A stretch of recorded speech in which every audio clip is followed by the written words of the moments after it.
Nama Ali Khamenei selama lebih dari 3 dekade identik dengan wajah Republik Islam Iran.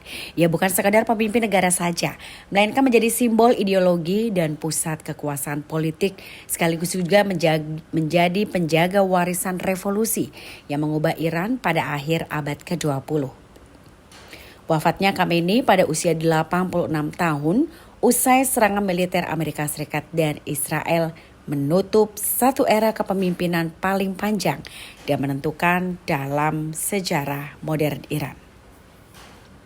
Di Teheran, kabar kematiannya segera menggema sebagai peristiwa bersejarah, setara dengan momen wafatnya pendiri Republik Islam Ruhollah Khomeini pada tahun 1989. Dunia kini menyaksikan negara itu memasuki fase transisi politik paling genting dalam 4 dekade terakhir. Khamenei yang lahir pada 19 April 1939 di Mashhad, kota yang menjadi pusat ziarah Syiah. Ia tumbuh dalam keluarga religius sederhana. Ayahnya adalah seorang ulama lokal yang hidup asketis, jauh dari kemewahan. Sejak muda, Khamenei dikenal sebagai pelajar yang sangat tekun, dengan minat luas teologi Islam, filsafat, sastra Persia, hingga karya-karya pemikir Barat.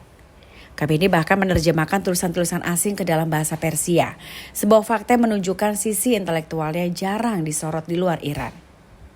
Pertemuan intelektual dan spiritualnya dengan Ayatollah Khomeini di Qom menjadi titik balik hidupnya.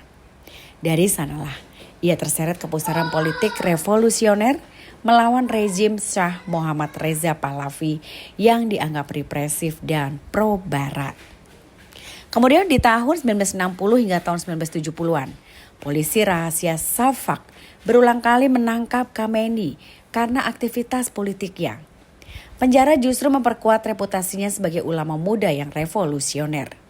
Dan ketika Iranian Revolution meletus di tahun 1979, Khamenei berada di barisan ideolog yang membantu membangun sistem negara baru yang berbasis konsep wilayah al-faqih, kepemimpinan ulama atas pemerintahan. Revolusi itu mengubah Iran dari monarki sekuler menjadi republik teokratis, sekaligus menjadi ulama sebagai pusat kekuasaan negara. Kemudian di tahun 1981, sebuah bom tersembunyi dan alat perekam suara meledak ketika Khamenei berpidato. Namun ia selamat, tetapi lengan kanannya lumpuh permanen. Serangan itu justru meningkatkan status simboliknya sebagai penyintas revolusi. Dan beberapa bulan kemudian, ia pun terpilih sebagai presiden Iran di tengah kekacauan politik dan perang besar melawan Irak. Masa jabatannya berlangsung selama konflik Iran-Irak, perang yang menewaskan ratusan ribu orang dan membentuk doktrin keamanan nasional Iran hingga saat ini. Saat Khomeini wafat pada tahun 1989, banyak pengamat tidak memperkirakan Khamenei akan menjadi penerusnya. Secara keulamaan, ia belum berada di tingkat yang tertinggi. Namun, majelis ahli memilihnya sebagai pemimpin yang tertinggi. Dan sejak saat itu, struktur kekuasaan Iran perlahan terkonsolidasi di tangannya. Di bawah kepemimpinan Khamenei, Iran berubah menjadi kekuatan regional dengan strategis perlawanan terhadap seluruh dominasi Barat. Ia pun memperkuat Korps Garda Revolusi Islam sebagai aktor militer sekaligus ekonomi.